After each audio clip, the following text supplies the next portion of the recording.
দুইটা কথা কোন এই মামলাটা? না না, এই মামলার ব্যাপারে তো এটা টোটালি, এটা from very beginning, from the initial stage this মামলা ইজ ভেরি, মানে কি বলে এটাকে, ফল্টের ভিতর দিয়ে চলছে এই মামলাটা। টোটালি একটা ভুল প্রসিডিং চলছে।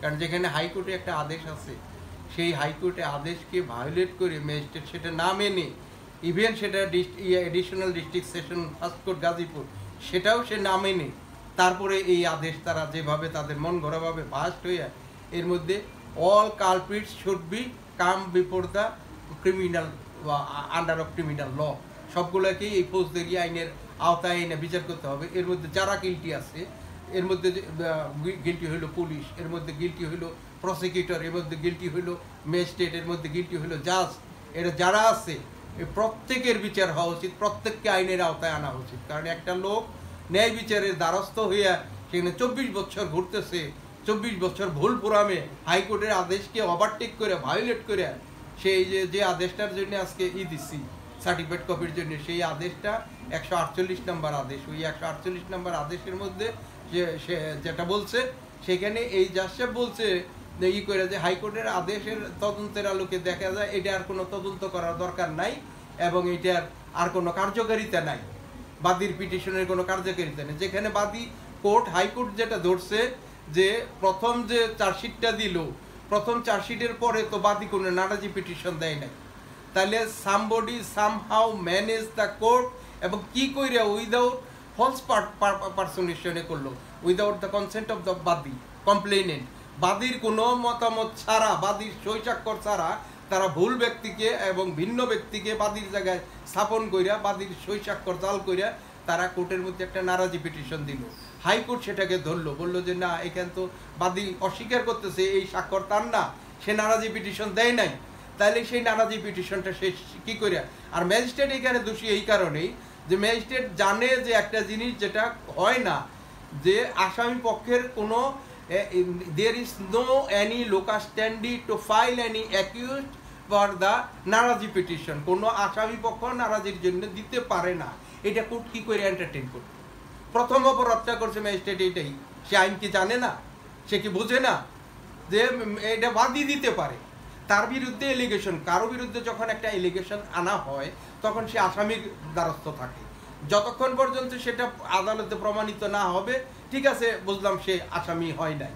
কিন্তু তদন্ত স্টেজে যখন চার্জশিটে কোনো আসামির নাম আসলো, তখন বোঝা গেল ওই তদন্তে তার ইনভলভমেন্ট আছে।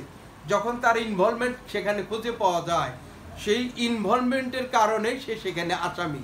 আর সেই আসামি কি করে কোর্টের মধ্যে ওই চার্জশিটের বিরুদ্ধে নারাজি পিটিশন দেয়, আর ওই নারাজি পিটিশন ম্যাজিস্ট্রেট জানা সত্ত্বে, জ্ঞাত সত্ত্বে এন্টারটেইন করে কি করে? আর এন্টারটেইন করছে তারা এটা প্রি প্ল্যান করে। কেন?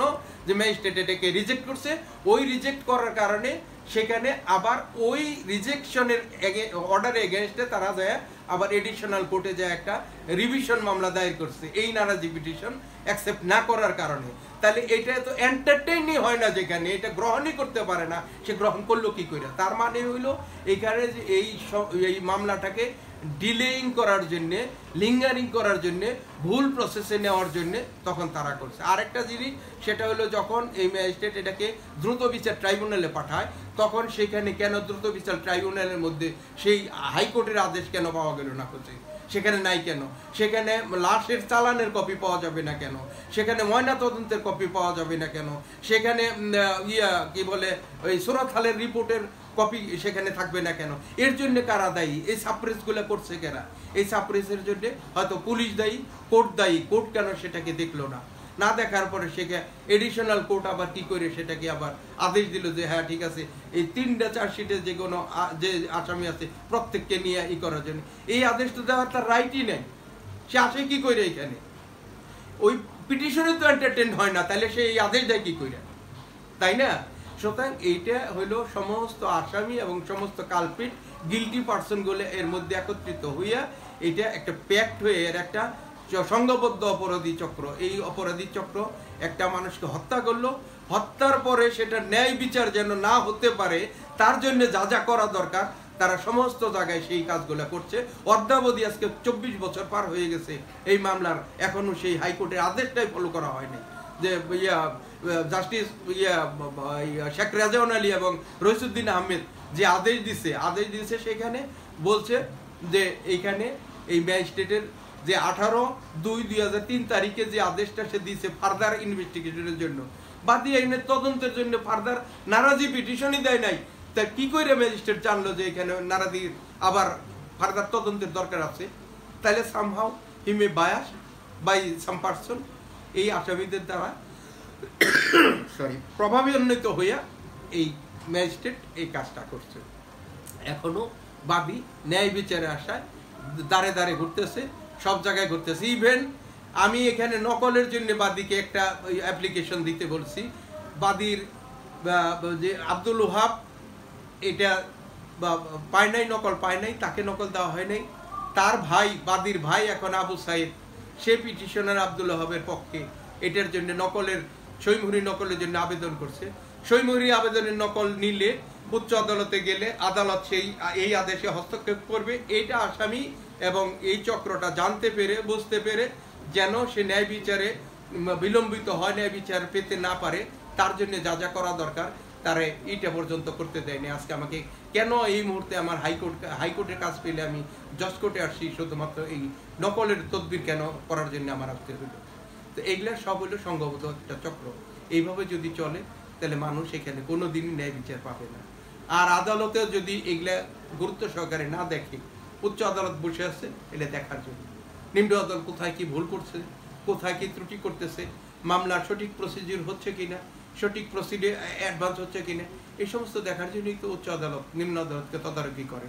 তো আমি আশা করব যে যদি এটার নকল পাই অথবা না পাই, আমি কোর্টকে জানাবো যে আমি নিজে এখানে আসছি, আমি দরখাস্ত দেওয়াইছি বাদীকে দিয়ে নকলের জন্য। এখন দেখি তারা কি দেয়। আজকে 22/4/2024 তারিখ, আজকে নকলের পিটিশন সাবমিট করা হলো। দেখা যাক এইটা এই সপ্তাহের মধ্যে জরুরি ভিত্তিতে যদি নকল পাওয়া যায় তাহলে আমরা এটা নিয়ে কোর্টকে জানাবো এই বিষয়গুলো, এবং আমরা একটা উপযুক্ত আদেশ প্রার্থনা করব। এই